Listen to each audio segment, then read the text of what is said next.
So this morning we headed out and went to the same spot we were yesterday morning, and we saw some really good gemsbuck there.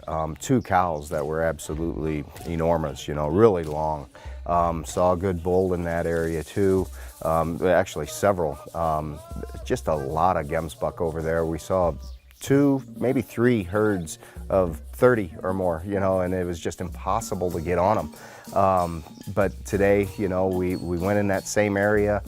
We started a little bit further on the downwind side of the spot, and as we were circling around, I know we wanted to get up high on a vantage point and look back into the wind. And as we circled around and got on the backside of that ridge, we took a quick look. Okay, is anything back here before they get our wind? And sure enough, there was two actually. One was down in the bottom. I had just spotted it. And then Pete spotted one off to the left up on a ridge, almost like level with us. And it was standing right there, just standing there looking at us, had us pegged. We were out in the open. It was like, oh no, here it goes again, you know, a bunch of walking for nothing. But we backed out slow. And as it turned out, the bull was standing in his bed, so he probably saw us, stood up. We backed out and got on the other side and got over to where we thought we would be, you know, much closer and then above him, but still not where he could get our wind. So as we quietly stalked over to him, and we got over the ridge, and Lo saw him, and he was bedded again.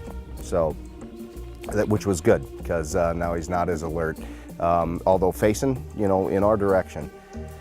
So we were behind a bush again, always behind a bush, but we got just off to the right side of that bush, and he set the sticks up and leveled out, and I got on him and waited just for a few seconds, you know. It felt like a long time, but just a few seconds, and the bull stood. And when he did, I zeroed back in and shot him.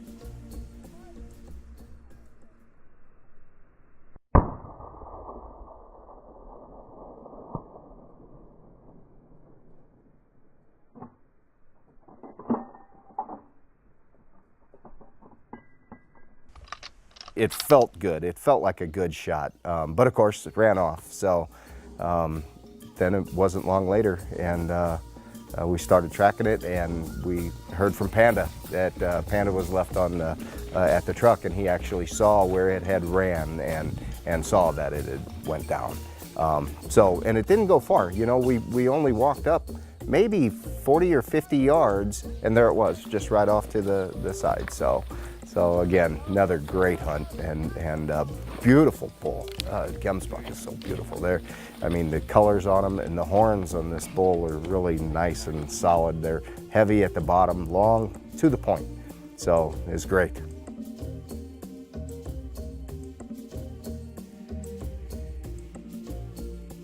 It's like, okay, you know, what next? How can you keep going? You know, that's something that we just don't get in the States. We go out west or even in the Midwest and you're whitetail hunting, and you might hunt for days and days and days, and then when you get your game, it's done. That's it. The hunt is over.